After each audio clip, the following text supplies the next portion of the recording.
우리말에는 장음과 단음이 있어요.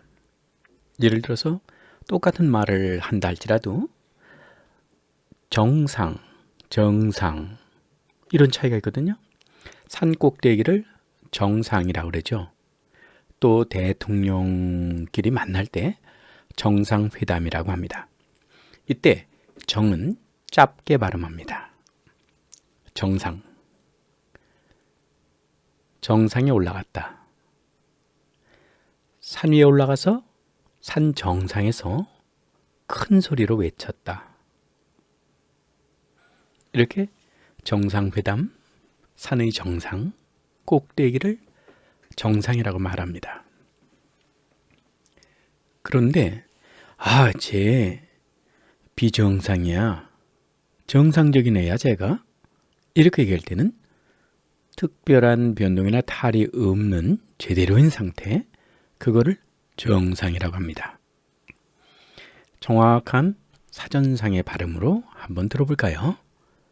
여기에 보면 정상, 정상, 정상, 정상 완전히 차이가 나는 발음인 거 아시죠? 이렇게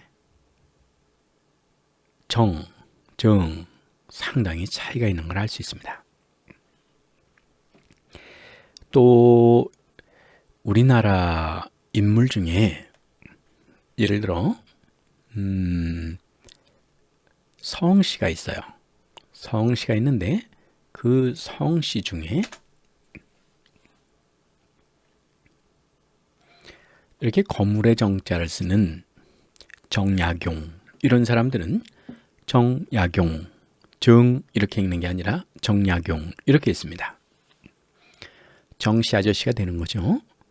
그런데 현대 그룹을 만드신 정주영, 나라 정자를 쓰는데 이때는 정이라고 읽습니다. 길게 읽는 겁니다. 자, 나라정 이렇게 써볼게요. 여기 있죠. 정나라정, 여기 정나라 이렇게 써져 있죠.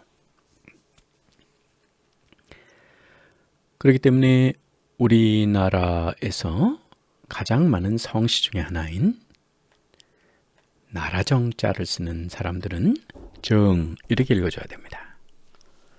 그러니까 현대의 정회장은 이렇게 읽는 거지, 현대의 정회장은 이렇게 읽는 게 아닙니다. 자, 또 한번 찾아보겠습니다.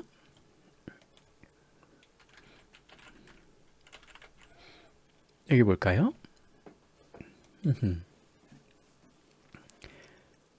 정약용, 정혜인 이렇게 읽는 겁니다. 그런데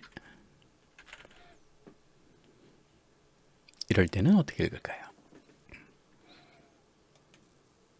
이렇게 읽어야 되는 거죠. 정주영, 정인영, 정세영, 정몽구, 정몽구 이렇게 읽어야 되는 겁니다.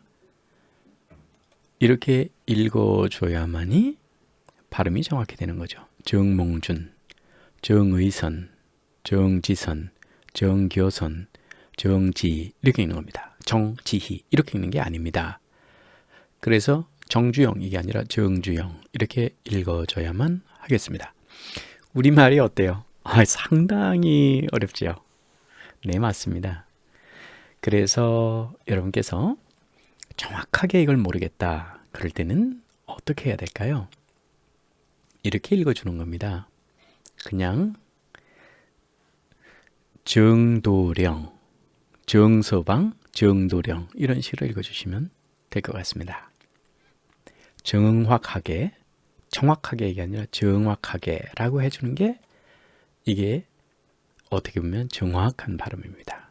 정확이 아니라 정확이라고 해주는 거죠. 그래서 긴 발음은 의에 가깝게 읽어주시면 좋겠습니다. 정이 아니라 정주영, 정확이 아니라 정확하게